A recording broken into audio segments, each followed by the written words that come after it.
Hey everybody, today we are talking about the Amazon's Terra Preta, the amazing nutrient-rich soil created by ancient Amazonians. Let's dive in.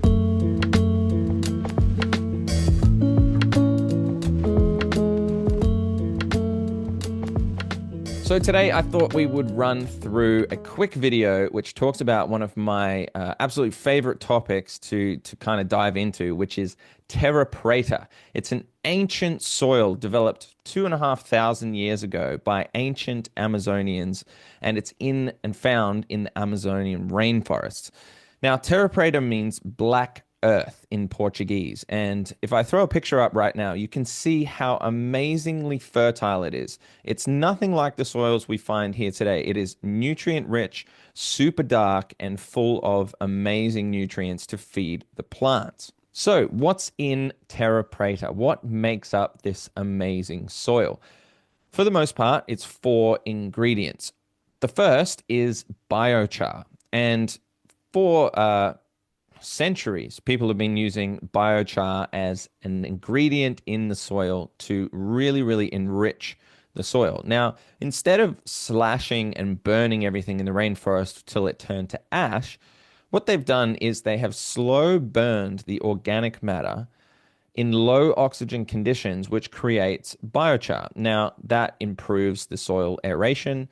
It also gives the microbes a place to live so that they're not just washed away, and it slowly releases carbon in the soil, maintaining it for a long, long time. The second ingredient is organic matter. Now, that one's pretty simple. We do that with our compost. It's food scraps, it's plant scraps, it's all of the things that you can use that is freely available around the forest. So they use all of this material and pack it into the soil. Now, thirdly, they're using animal bones and fish remains. Now, obviously, there would have been lots of waterways through the Amazon, depending on how far back you go in the research that you're looking at. There was plenty of civilizations there. They were able to access the Amazonian River and also take fish and sea life, basically, and all of the animals that live in the Amazon, turn that into soil. So normally with our compost systems, you see plant matter, animal matter, and your greens and browns basically that helps turn it into nice nutrient-rich compost.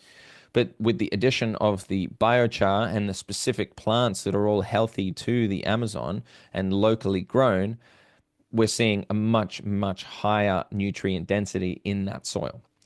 Now, the last ingredient, number four, is the microbes and the fungi, which is essential to a good soil. If you know anything about a good living soil, then there needs to be millions and millions of microbes, thousands and thousands of fungus and different species of all of these different things, an insane amount of diversity in this soil. And what that does is helps the transport networks, it helps break down a lot of the matter, feeds the plants, and creates this symbiotic relationship between what's growing in it, what's living in the soil, and creates this full cycle. So with those four ingredients, the biochar, the organic matter, the animal waste, and then of course the microbes and the fungi, they're creating this insanely rich soil that is still producing wonderful plants and produce today where it is used. So why is it important? Well, this soil is self-renewing, which means that it can improve over time. So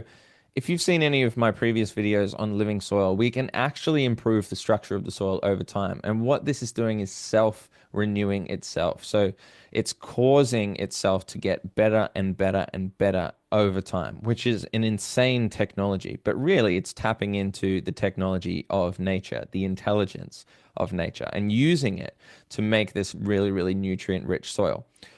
It obviously reduces the need for any chemical fertilizers. It's completely organic.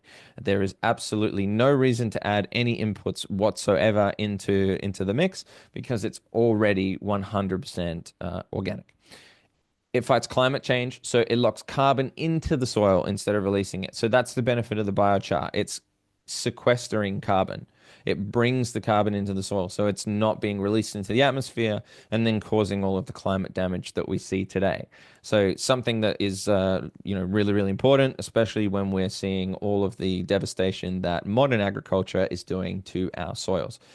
Now, we're seeing that in the modern day, a lot of soil scientists and I guess agriculture experts are starting to use Terra Preta and the methods in Terra Preta to improve soils worldwide. And we're seeing such an amazing regeneration of the areas and a greening up of all of the desolate areas that we've previously had using these techniques. And it's such an ancient technique from ancient soils with just bacteria and fungi that have been around for thousands and thousands of years that are really just locking back into that nature cycle and being able to produce amazing results year on year on year on year and actually improving the planet rather than taking away from it like we've been so used to doing. So, why can't we use techniques like this today? The ancient Amazonians were clearly ahead of their time. Or, in fact, maybe they just were really in tune with nature. And maybe that's what we should do too. We need to look at the creative force of nature and how it works within itself and brings balance, diversity, all of these key things together to create the perfect environment for creative force, for life, for abundance. So today, let's try and take some of that technology. Let's use what has already been discovered and apply it to our own lives. So if you're thinking of trying these things in your garden, source some high quality biochar. There's plenty of amazing people out there producing their own biochar. So source some. That's really, really good. Build an amazing compost, probably out of that biochar using, animal waste and scraps, all organic if you can, as well as the plant matter and things like this. It has the ability for the microbes and the fungi to find it, to start building this intricate soil network and actually to mitigate all of the problems of our chemical fertilizers and our herbicides, pesticides, things like glyphosate. So I highly recommend looking more into the amazing Amazonian super soil called Terra Preta and applying it to your own lives. Now, if you enjoyed the video, please leave a like, leave a comment. Let me know what you think. What were some things that I missed? Is there anything that fascinates you about the Amazonian Terra Preta, and how can we use it today? Let's help share some information. Chuck it down in the comments. Please subscribe for more. It really helps the channel, and thank you very much for watching. I will see you again on the next video.